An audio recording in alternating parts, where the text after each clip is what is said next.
Olá, alunos, aqui é o professor Gelson Ribeiro para mais uma aula.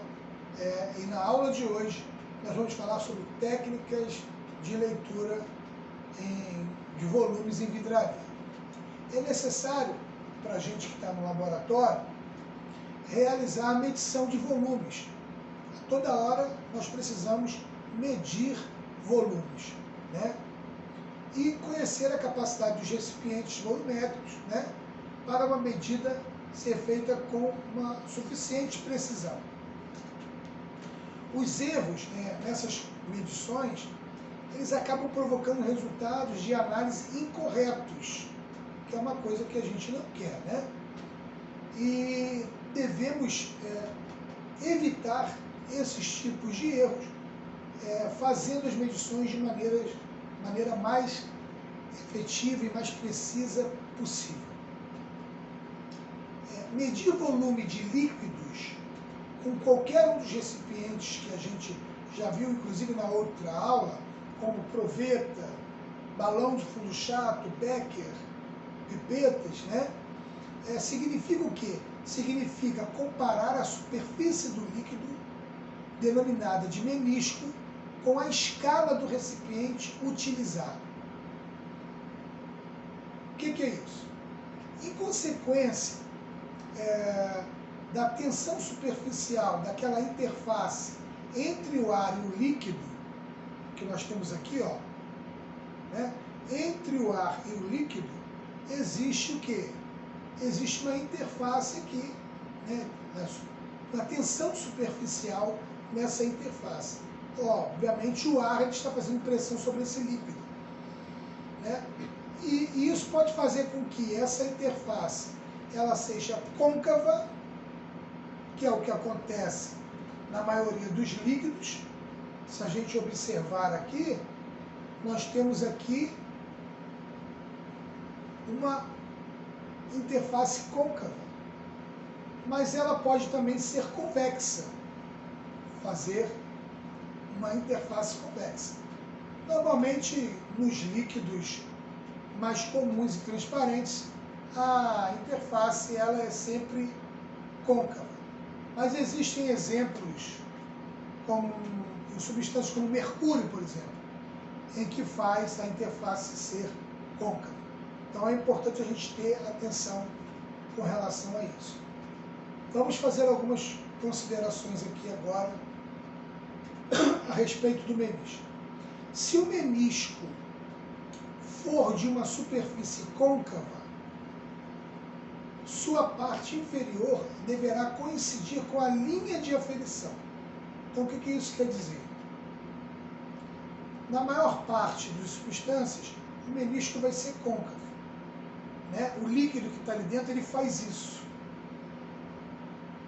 Então, se o menisco for de uma superfície côncava, a sua parte inferior deve coincidir com a linha de aferição. E se for convexo, no caso do mercúrio, a gente vai considerar a parte superior. Veja que quando nós observamos essa substância que está aqui, propositalmente colorida, o menisco ele apresenta-se côncavo e não retinho. Ele vai sempre se apresentar côncavo. Como que você vai colocar isso na linha de aferição? Aqui eu tenho um balão de 100 ml. Para que eu tenha uma medida de 100 ml precisa, eu preciso que esse menisco esteja sobre a linha, né, de medição, onde marca 100. É preciso que ele esteja ali com a sua parte côncava, com a sua parte de baixo, ok?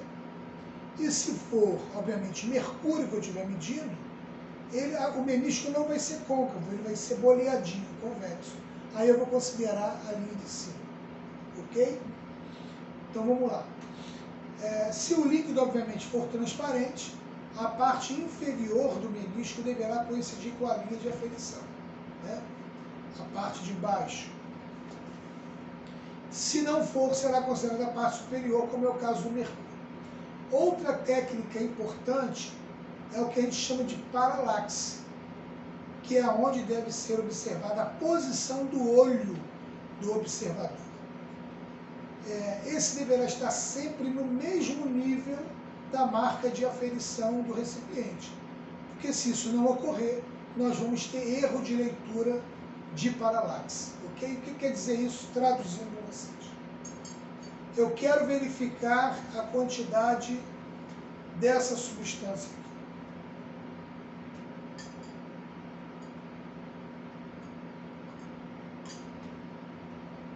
Veja que a substância, ela tem um menisco côncavo. Então eu tenho que colocar a parte inferior na linha que eu quero. Então eu quero 10 ml. Então eu tenho uma pipeta de 10 ml, eu quero 1 ml. Vamos lá. Então eu tenho que colocar ele certinho aqui com o menisco no 9. Mas para que eu verifique isso, para que eu não incorra num erro de paralaxe, eu tenho que trazer essa pipeta para a altura da minha vista. Porque se eu fizer isso aqui, ó, se ela estiver com esse desnível, a aferição não vai ser correta. E a quantidade, eu vou achar que estou pegando 1 ml, mas a quantidade vai estar errada. Para evitar o erro de paralaxe, eu tenho que trazer para a altura da minha vista. Aí eu vou lá, acertei direitinho e posso então tirar essa substância todinha daqui. Obviamente eu não vou estar usando a mão, vocês vão estar usando uma pera, e essa pera vai dispensar.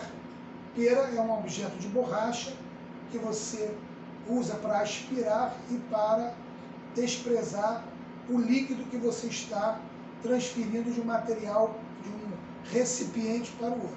Aqui eu estou sem a pera, né?